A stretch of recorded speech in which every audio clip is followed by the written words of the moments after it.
Hello guys, രാവിലെ ഒരു daily വ്ളോഗൊക്കെ ചെയ്യാമെന്ന് പറഞ്ഞുള്ള ഇറങ്ങി പുറപ്പെട്ടതാണ് ഞാൻ. പക്ഷെ ഒന്നും നടന്നില്ല. 3G ആയൊരു വ്ളോഗാണ് കേട്ടോ നിങ്ങൾ കണ്ടുകൊണ്ടിരിക്കുന്നത്. വഴിയേ മനസ്സിലായിക്കോളും. രാവിലെ അമ്പലത്തിൽ പോയി വീഡിയോ എടുക്കണം എന്നൊക്കെ വിചാരിച്ചു, പക്ഷെ നടന്നില്ല. ഫോൺ ചാർജില്ലായിരുന്നു, കുത്തിയിട്ടിട്ടാട്ടോ പോയത്. അവിടുന്ന് നേരെ വന്നിട്ട് നമ്മൾ പോയത് അടുത്തുള്ള ഹെൽത്ത് സെൻറ്ററിലേക്ക്. പീക്കുന് കുറച്ച് മരുന്നൊക്കെ വാങ്ങിക്കാനുണ്ടായിരുന്നു. കാരണം തിരിച്ചു പോകുന്നതിന് മുമ്പ് അവർക്ക് കൊണ്ടുപോകേണ്ട കുറച്ച് മരുന്നുകൾ വാങ്ങിക്കാൻ വേണ്ടിയിട്ട് പോയതാണ്. ഇതിനെ ഒന്ന് ക്യാമറയിലോട്ട് നോക്കാൻ പെടുന്ന പെടാപ്പാടാണ് ഈ കണ്ടുകൊണ്ടിരിക്കുന്നത്. ഇതിനെയൊക്കെ വെച്ചിട്ടാണ് ഞാൻ ഈ ഡെയിലി വ്ലോഗ് ചെയ്യാൻ വേണ്ടിയിട്ട് ഇറങ്ങി തിരിച്ചിരിക്കുന്നത്.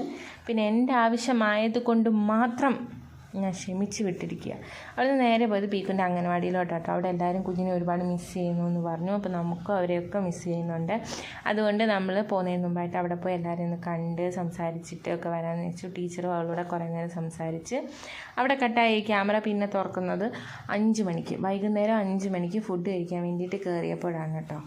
അതിൻ്റെ ഇടയിൽ എന്തൊക്കെയോ ചെയ്യാനുണ്ടായിരുന്നു. അപ്പോൾ ഇതിൻ്റെ ഓട്ടത്തിലും ഇതൊക്കെ ആയിട്ട് വീഡിയോ ഒന്നും എടുക്കാൻ വേണ്ടിയിട്ട് പറ്റിയില്ല.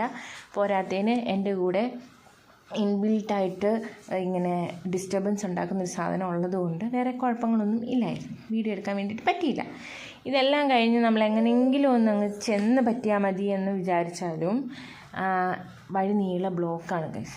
2 മണിക്കൂർ കൊണ്ട് എത്തേണ്ടടുത്ത് നമ്മൾ 4 മണിക്കൂറായാലും എത്താത്തൊരവസ്ഥയിലാണ് പോകുന്നത്.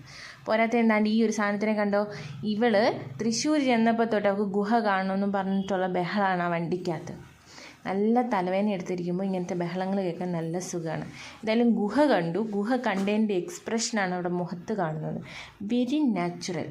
ചേട്ടൻ അവളെ കൊണ്ട് കോക്കറി കാണിപ്പിക്കുന്നതെന്ന് തോന്നാത്തത് കൊണ്ട് വളരെ നാച്ചുറലായിട്ട് എൻ്റെ കുഞ്ഞ് അഭിനയിച്ചിട്ടുണ്ട് ഇതിനകത്ത്. പാലക്കാടൊക്കെ എത്തിയപ്പോഴത്തേക്ക് കുറച്ച് ചിപ്സും കാര്യങ്ങളൊക്കെ വാങ്ങിക്കാനുണ്ടായിരുന്നു. അപ്പോൾ അവിടെ അടുത്തുള്ള ഒരു കടയിൽ കയറി നമ്മൾ ചായയൊക്കെ കുടിച്ച് ചിപ്സൊക്കെ വാങ്ങിച്ച് അവിടുന്ന് പതുക്കെ ഇറങ്ങിയപ്പോഴത്തേക്ക് പീക്കുവിൻ്റെ ബാറ്ററി ഷട്ട് ഡൗണായി, ഉറങ്ങിപ്പോയി. അപ്പോൾ കേൾക്കാൻ പറ്റുന്നൊരു പാട്ട് ഞാൻ കേൾപ്പിച്ചു തരാം.